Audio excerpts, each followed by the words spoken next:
पेश की है।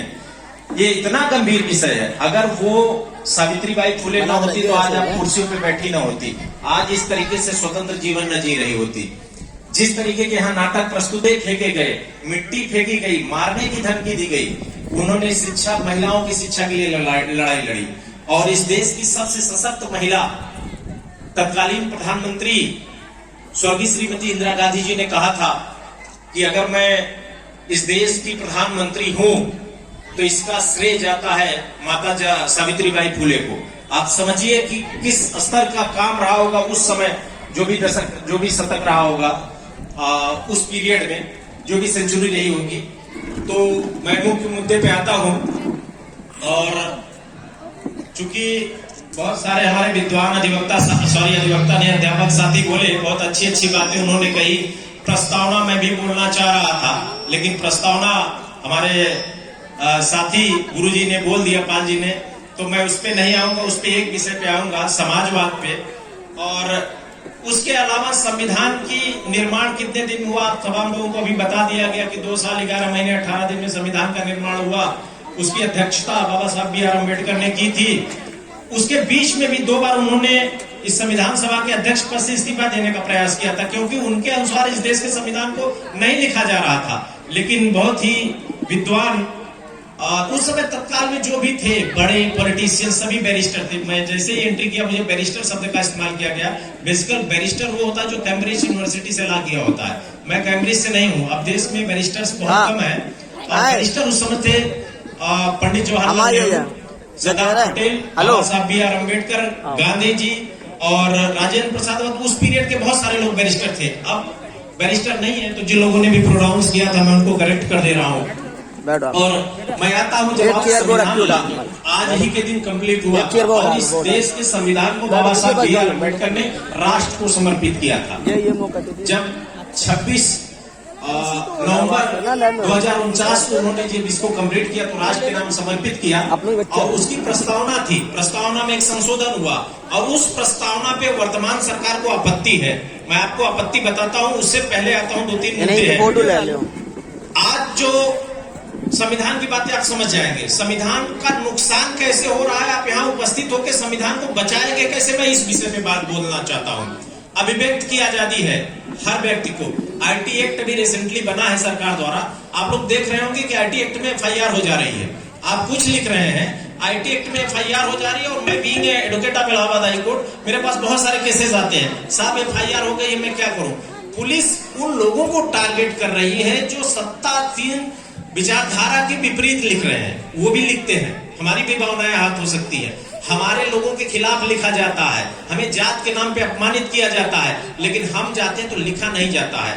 4 स्तंभ है भारत के लोकतंत्र के, और चारों स्तंभ पे जो भी सभी, मैं उस शब्द का इस्तेमाल नहीं करता, वाद का इस्तेमाल नहीं करता, मैं उसको मनुवादी, सामंतवादी और विषमतावादी बोलता हूँ। जाति आप समझ लीजिए मैं किसको कहना चाहता हूँ। मैं जाति शब्द बोलूंगा लोगों को आपत्ति हो जाएगी।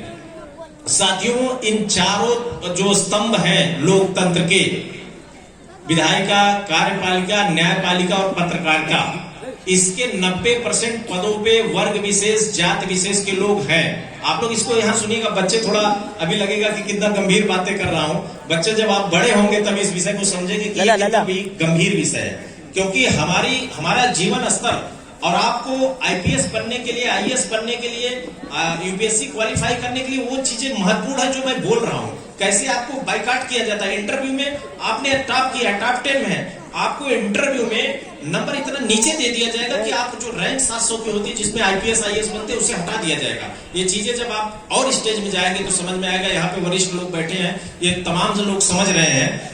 तो अभिव्यक्त की आजादी पर जिस तरीके से वर्तमान सरकार के द्वारा पोषित व्यवस्थाओं ने पुलिस का दुरुपयोग करते हुए ये अभिव्यक्त की आजादी को बैन किया जा रहा है, तो संविधान के अनुच्छेद 19 का ये अवहेलना है। यानी जो वर्तमान संविधान चल रहा है, जो बाबा साहब बी आर अम्बेडकर के सपनों का देश था, उस पर रोक लगाई जा रही है। बहुसंख्यक समाज के हितों से खेला जा रहा है, उनको डराया जा रहा है। अभी गुरुजी ने कहा कि हम बुद्धि में कम है, हम संख्या में ज्यादा होते हुए हम क्यों सत्ता में नहीं है, या हम आगे क्यों नहीं जाते हैं। तो मैं आपको बताऊं, इसलिए नहीं जाते हैं कि बच्चा आपने पैदा किया, नाम वो रखेंगे।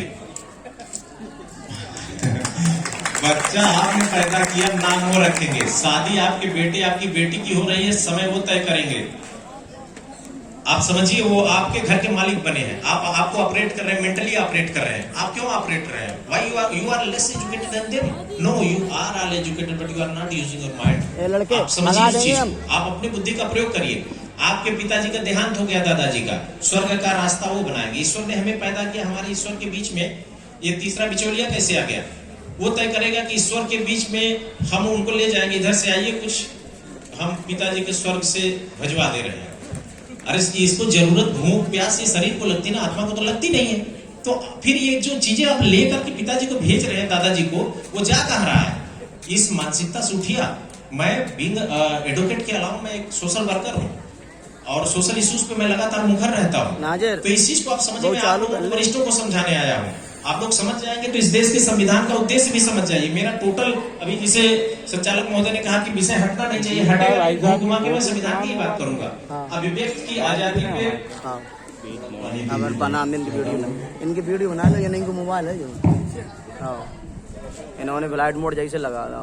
अभिव्यक्त की आजादी पे किस तरीके से रोक लगाई जा रही है आप लोगों को मैंने बताया। उन्हें विशेषली वीडियो मांगी है, विशेषली वीडियो देना है। और एक महत्वपूर्ण बात बताऊं, नाजिर और कुर्सी बैठ ले, बहुत डालिए। संविधान के अनुच्छेद 25 धर्म के को मानने का आपको पूरा अधिकार है। अभी मैं रिसेंट घटना बताऊं, प्रदेश में कोई घटना होती है वो मुझे पता चल जाती है, प्रदेश में जाने वाले बहुत है। फतेहपुर में ईसाई जो अल्पसंख्यक समाज से आते हैं, वो लोग अपने चर्च में प्रार्थना कर रहे थे कि यादव समाज का लड़का उसमें ट्यूशन, फादर के लड़के को ट्यूशन पढ़ा रहा था। और आप इस चीज को समझिए कि जब 35 ईसाई प्रार्थना कर रहे थे, 35 ईसाई प्रार्थना कर रहे थे और वहां पाखंडियों ने उसको घेर लिया। उसमें से एक लड़का यादव जो अपनी जरूरतें पूरा करने के लिए स्ट्रगल कर रहा है, मैं भविष्य में कुछ बनूंगा, अब वो आर्थिक रूप से कमजोर है, दबाव डाल करके फर्जी धर्म परिवर्तन का आरोप लगा करके FIR दर्ज हुई साथियों 35 लोगों के खिलाफ, और वो यादव भी लपेटे में आ गया। अब ये बताइए, जब 35 के 35 ईसाई हैं तो उनमें धर्म परिवर्तन और धर्मांतरण किसका करा दिया गया? वो पूजा पाठ भी न करें। संविधान 25A की अवहेलना, संविधान के आर्टिकल 25A की अवहेलना। हर आदमी को यह अधिकार है कि अपने धर्मानुसार पूजा करे। हिंदू अपने मंदिर में करे, किसी ने रोका क्या? जैन अपना करे, सिख अपना करे, ईसाई अपना करे, मुस्लिम अपने मस्जिद में पूजा पाठ करे, जो भी करते हैं नमाज करे। और ईसाई अपना अगर प्रार्थना करने जा रहा है तो उसके ऊपर लगा रहा है धर्मांतरण। ये पाखंडवादी लोग आपको बर्बाद कर देंगे साथियों। इस विषय को समझिए, मैं उदाहरण से